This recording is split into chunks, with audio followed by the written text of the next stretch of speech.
Welcome to the Texas Goat Radio Show. I'm your host, Matorius. This is part 7 of the 1772 live stream of Owen Benjamin explaining gammas and alphas and all of the other mumbo jumbo that originated in Theodore Bill.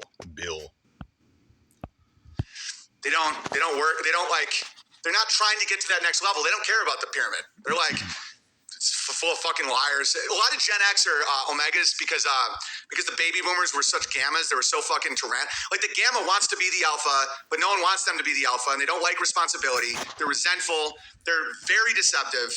They always just go, no, you are. No, you're the one. No, everything you say is you. No, they're like very childish. They're very perverse. They like to be the king of their, they live in a diluted bubble, you know, and they become obsessed with the alphas. They like hate them and love them and want. He's explaining himself. He lives in his own echo chamber. I jerk off to them, and you know, like Jim Bob or Squirtus, like those guys speak like me. They obsess about me. They want to be me, but they claim they hate me. They want to take me down. I'm a cancer. Like one sense they'll be like, "Oh, you're the best comedian. You're so strong," but like you're a cancer. You're the worst. It's just damaged, fucked up, demonic people, right? The Omega is not demonic. In fact, the Omega typically is pretty wise because they don't. So anybody that goes against the dangerous predatory cult leader Owen Benjamin is demonic. A person that cannot take constructive criticism or criticism at all is weak. That's one of the reasons why you see Owen act out with such anger and vile venom, gross, perverse language and behavior is because he is weak. And that's one of the reasons why he has to remind everyone of how strong he is. And he told that horse hockey story earlier of him throwing a dude down and just kicking the crap out of him. Probably didn't happen. There's no way to know for sure, but just going on based with all of the evidence and what you know about Owen, that is probably not a thing that happened. Blinded by a lot of truthers are Omegas. They can be very. I'll tell you something about Omegas that I think is kind of funny, but I'm not like is they think you're like a liar if you give people hope. You know, hang on one second. Jim Bob made custom images in his crappy style for people. Care to guess how much he charged? $400. Oh, of course. Yeah, and Squirtus is saying crushing and gravy today. They want to be me, but they can't, so they want to hurt me. They're like disturbing people. So the Omega, what was I just saying? Is this interesting to you guys? Is this a whole new generation of Revenge of the Nerds? Yeah. So the Gamma Boomer, a lot of times they were like so damaging to their fucking kids that the kids want nothing to do with anything. There's a lot of Omegas and Gen X where they're a little nihilistic. They're just like, none of it matters. You're all a bunch of liars. One thing that I have friction with some Omegas is they think hope is a lie. Like Paul is like, you know, if you tell people the system can be saved, you're a liar. I don't think the system's going down at all. In fact, I think I understand what he's saying about the system being demonic, where it's all based on debt and it's all based on like an accepted arrangement that has to keep going based on like farming people and lies. Yeah, but it doesn't mean it ends. It's not like it has to crumble. Okay, like, because I lived in the Czech Republic and studied tyrannical takeovers and falls of civil. This is probably going to be a really good example of him going to a point that you think he's going to make, but then he's going to pull a hard right or hard left. And all that. All that happens is there might be a hyperinflation, a new currency, but trade keeps happening. People keep doing shit. It's not like it ends. It's not like everyone just drops their tools and goes, it's over. Okay, so this is a universal truth. Just because something does crumble, take the Roman Empire, right? There's some theory that the Roman Empire didn't really fall. It is the Vatican now. But empires have fallen over the years, but that did not mean the world stopped. It's not some brilliant revelation that Owen he come up with. I mean, that's just not how reality works. And so he's using a universal truth to say, look at how wise I am. And like all this, the planes fall from the sky. No, dollars don't mean shit. You know, dollars are stars from teacher, and they can hyperinflate and too much debt and all this. They could put it to zero and start over. The sovereign can determine currency. They've used sticks. Guys, and people squirt over gold. They're like, yeah, gold. Gold's still just nothing. Like gold's cool because it doesn't tarnish and it doesn't age and it's very like a unique metal, but some asshole in a room just figures out how much it's worth and that's it, you know? It's like this idea that at any point the whole system's going to crumble. I don't see that. I've never seen it in history. It's in it's in mythology. It's in religious. It's in religious. What are those? Prophecy. But I've never. Yeah, wood branches was one. Okay, one of the reasons why gold is so valuable is because it actually is useful. Every electronic that you have has precious metals in it. It's not just determined by some person in a room. Now, I understand that the price fluctuates and whatever, but it's actually useful. It's got an actual use to it. What he's saying is just kind of stupid, really.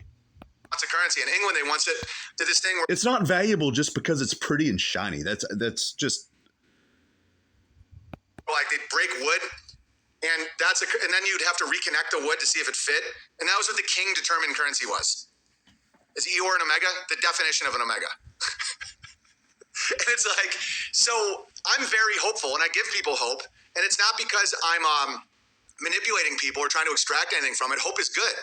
I was just talking to my 81-year-old mother who was a literature professor and extremely honest. And she was like, hope is a beautiful thing. Hope is the only thing left in Pandora's box. And it's not just like, oh, I'm not going to. Hope is the only thing left in Pandora's box. If you don't know what Pandora's box is, look into it. That's such a weird turn of phrase. And this whole hope thing that this is just another grift because he peddles fear porn. That is one of his biggest moneymakers. He will inevitably have to go back to that because he found out that whenever you do perpetually give people hope, whenever you do actually help people, they're not as reliant on you as they once were. And that's what he learned a few months back whenever a whole lot of people left him for actual serious reasons. And then he spun that into thinking, oh no, I just helped so many people. They're just too busy. And sure, there's some aspects of that. I think some of those situations did happen, but not on the grand scale that he claims they did. And he knows that. That's why he has to. He will have to go back to peddling the pornography of fear. The same way he peddles the pornography in the verbal style. It's just in him. He has to. The land scheme, the investment scheme of 2020, based on fear. It was during a worldwide crisis, and people didn't know what tomorrow was going to bring. And he said, if the system fails and society crumbles, you will have a safety net. If you give me money, I'll buy land and you'll have a place to go. And if we don't hit our mark, I promise you I won't keep your money. Did he keep the money? He absolutely did. Did he buy some land? He did. 3 months later or 6 months later, whatever, 10 acres, not 100 or whatever acres it was, 211 acres or whatever it was. Represent Paul. He's not. If the system collapses, what comes from it might be better and it blah, blah. No, but it's still like the hope that the system isn't going to collapse is not a lie. The system isn't going to collapse. There's going to be a system. You know, the idea that it collapses and everyone connects with their heart and sings fucking Kumbaya is nonsense. All right? And, you know, it's an individual journey and everyone has to do it themselves. But hope is not bad. Now, idol worship is bad. That is hopium. Thinking that Donald Trump is going to save you or... Idol worship is bad, yet I'm your idol because I am the king of Bertaria. You have lifted me up as your idol, as your leader, as your alpha. Your source of intellect, your source of wisdom, knowledge, and understanding, your source of spirituality, because even though he says that he's not a spiritual leader, he still claims that role. That's why he came out with his own source for his words. The words that matter, Owen Benjamin. That's his Bible. Owen Benjamin is a dangerous, predatory cult leader who perpetually lies, who is the perpetual victim, who openly manipulates reality, provably does all of those things. Bobby Kennedy is going to save you, or any of these people, Dr. Shiva. And when Paul made fun of Shiva for being married to Fran Drescher, I laughed. Like, I don't have sacred cows, you know? But if you misrepresent him and lie about him, that's a problem. And you should know better than that. And I know he's not trying to be deceptive, but it is lazy. Shiva has never said he's going to win president. Shiva does not raise money for profit. Shiva's resentful of Bobby Kennedy because he knows the motherfucker. He knows his blowjob addiction and his lies. Shiva actually did the lawsuit that all the truthers are benefiting from. That Paul's like the whole thing that Bobby Kennedy did in Congress, that was all Shiva's lawsuit. And if you actually look into it, you'll see this. But they can snip that and show Shiva acting like a cunt and being bitchy. And I get it. You can make Shiva look bad by seeing him ranting, Booby Kennedy, fuck these people, because he was wronged. It's the same thing they do with me. When I'm bitching about Joe Rogan or Dave Chappelle, they're like, oh, look at Owen Benjamin. What a sad sack of shit. He's just so jealous. No, Dave Chappelle did my bit, my 5-minute. No, I used to entertain the idea that that might be a possibility, but in this moment in time, there is nothing inside of me that believes that Dave Chappelle stole any joke at all from Owen. Owen Benjamin is the provable joke thief. He was on a podcast called The Tower Gang. They supposedly are comedians who sit around just writing jokes and whatever, blah, blah, blah. Somebody asked Owen on that live stream, hey, did you ever watch the Ari Shaffir special Jew? Owen said no. Somebody else said that they had, so at least one person openly admitted on the panel that they had watched the Ari Shaffir special Jew. Later on, Owen told one of the jokes that Ari had in that special, and nobody called him out on it. The song, The Blank Stole My Bike, he stole that one, provable. Bit word for word in a special, as they wouldn't allow me on YouTube, and they deleted all of the evidence that existed. Joe Rogan told me he wanted to gatekeep my tweets. And not even to stop there. There is audio evidence from his podcast. I think it was Why Didn't They Laugh? He openly admitted that his bike was stolen by a white person. And so whenever he talks about black people stealing his bikes, that in itself is a lie.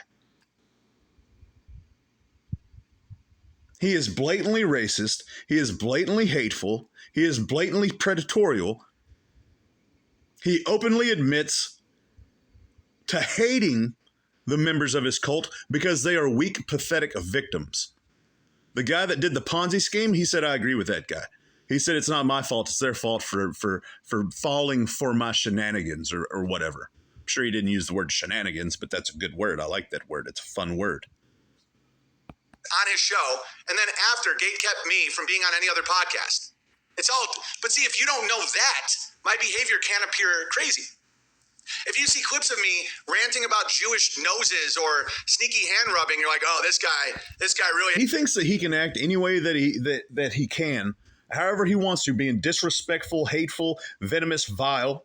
And then he expects to just be able to do whatever he wants to do. So whenever he says Rogan gate kept him from other podcasts, sure, that's a possibility. I think it was Jim Brewer. He was on Jim Brewer's podcast. I wish I could have tracked that video down because I love Jim Brewer.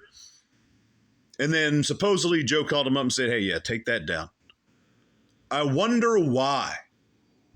He's hateful. He's a predator. He's a dangerous cult leader. All of this is open and he tells you this. And then turns around and says, no, I'm not that. But because he already told you, he has Luciferianly cleansed his palate of any wrongdoing. And so he feels as though there's no retribution for him because he blames the victim. It's them damn Jews. But if you watch me for more than fucking 10 minutes, you'll see me then immediately make fun of Canadians and Danes and vets and Christians. Guys, I did a 5-minute bit on King David, clipping dicks. Like, I don't have an axe to grind with these sacred cow groups. If he did a 5-minute bit of King David for his special, something that he has literally spoken hours and hours about on his live stream, that is insane. The Jews or the queers or the blacks. So again, that's my little spiel, and I wasn't even going to get into it if Pockets didn't do 3 episodes on it. And I wrote this to him, and I said, I did not buy my house from crowdfunding. That's a fucking lie. I had 2 condos I sold in LA.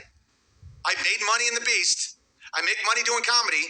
People send me money because they know I can't be sponsored by the fucking people I'm mocking. Okay. And it's all consensual, and I don't take advantage of people. I'm not a tyrant. It's all consensual. They willingly give me money for nothing. I'm pretty sure it says on his website, if you donate, expect nothing. And he constantly attacks people who actually provide services and goods for monetary gain. Like, I don't want to fuck anyone or get anyone to suck my... No one sucks my dick. Not even my wife. I think it's weird. There's no reason. There's absolutely no reason. Anyways, this is the Texas Goat Radio Show, and I'm your host, Matorius. As always, till next time.